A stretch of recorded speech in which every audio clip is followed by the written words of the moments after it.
Assalamualaikum everyone. I'm Khadija Ali from Success Coaching Classes. Today we are going to start cost accounting. Here is cost accounting part 24. Advantages of marginal costing.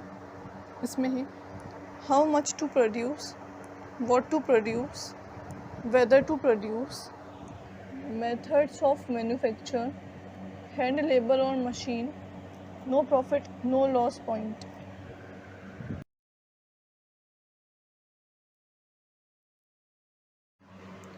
चलिए अब हम आगे देखते हैं। आगे है advantages of marginal costing. इसमें पहला है हाउ मच टू प्रोड्यूस। इसमें है at what capacity the company should run can be determined with the help of marginal costing. इसका मतलब है कि किस कैपेसिटी पे हमारी कंपनी रन करेगी वो डिटरमाइन करता है मार्जिनल कॉस्टिंग से। हम उसको डिटरमाइन कर सकते हैं मार्जिनल कॉस्टिंग की हेल्प से। फिर आगे है by doing so the firm can utilise its maximum capacity. ये सब करने से हम क्या कर सकते हैं, हमारी जो फर्म है उसकी मैक्सिमम कैपेसिटी को यूटिलाइज़ कर सकते हैं, यानी कि पहचान सकते हैं कि हमारी जो फर्म है उसकी मैक्सिमम कैपेसिटी कितनी है। दूसरा है maximisation of profit can be achieved and profit planning become easier on the basis of applying marginal costing techniques. इसका मतलब ये है जो मैक्सिमाइजेशन होता है प्रॉफिट का वो अचीव कर सकते हैं, और प्रॉफिट प्लानिंग जो है वो आसान बन सकता है on the basis of applying marginal costing techniques. उस बेसिस पे कि हम मार्जिनल कॉस्टिंग टेक्निक्स को अप्लाई करें, मतलब कि हम जिस बेसिस पे हमारे मार्जिनल कॉस्टिंग टेक्निक्स को अप्लाई करेंगे ना, उस बेसिस पे हमारे ये maximisation of profit can be achieved, ये सब चीज़ें हमारी हो सकती हैं। फिर इसमें दूसरा है व्हाट टू प्रोड्यूस।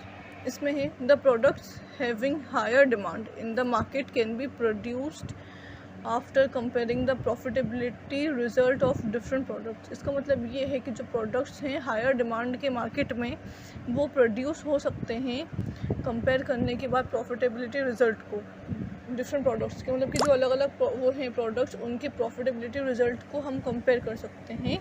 उसको कंपेयर करने के बाद क्या होगा, products having higher demand in the market can be produced. जिन प्रोडक्ट्स की हायर डिमांड होगी मार्केट में वो हम प्रोड्यूस कर सकते हैं।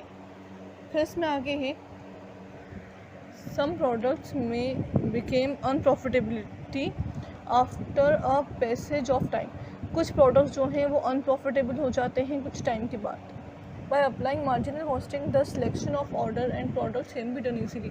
हम क्या कर सकते हैं, मार्जिनल कॉस्टिंग को अप्लाई करने के बाद सिलेक्शन ऑफ ऑर्डर जो है वो और products can be done easily. ये सब जो चीज़ें हैं, मतलब सिलेक्शन ऑफ ऑर्डर और प्रोडक्ट्स का, कि हम ऑर्डर को भी सिलेक्ट कर सकते हैं और प्रोडक्ट को भी सिलेक्ट कर सकते हैं बड़ी आसानी से मार्जिनल कॉस्टिंग के साथ। चलिए अब हम आगे देखते हैं। आगे है वेदर टू प्रोड्यूस। इसमें है the decision whether to produce a particular product or purchase from outside source can be taken by comparing the price at which it can be purchased outside and the marginal cost of producing the article in the factory।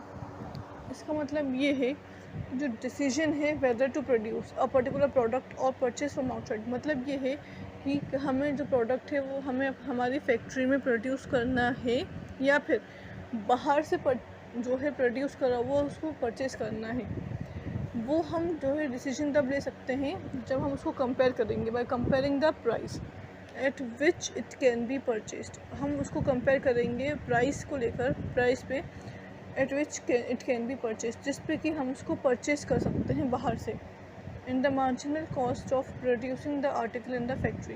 और जो marginal cost होती है ना of producing the article in the factory, कि हम हमारी factory में जो आर्टिकल प्रोड्यूस कर रहे हैं उसकी मार्जिनल कॉस्ट उसको वो भी कंपैरिजन में इंक्लूड होगी।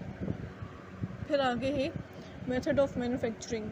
इसमें है when a product can be produced by two or more methods the most profitable method can be determined by using marginal costing. इसका मतलब ये है जब कोई प्रोडक्ट प्रोड्यूस होता है दो या दो से ज़्यादा मेथड से जो कि ज़्यादा प्रॉफिटेबल होते हैं मेथड, वो हम डिटरमाइन कर सकते हैं मार्जिनल कॉस्टिंग से।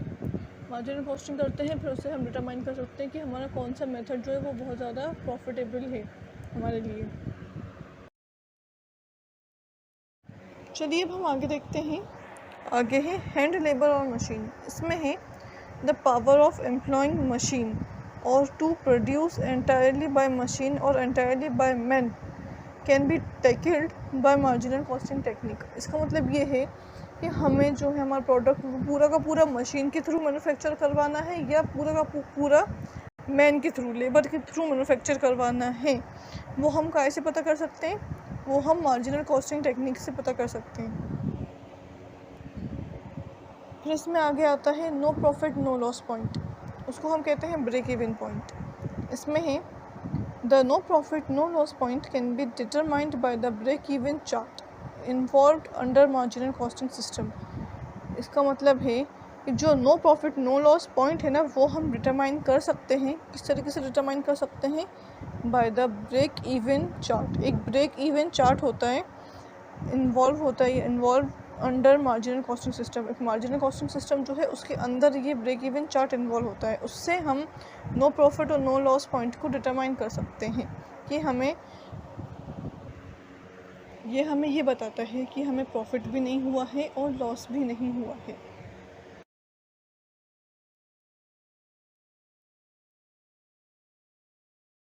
यहाँ हमारा कॉस्ट अकाउंटिंग का पार्ट 24 एंड होता है।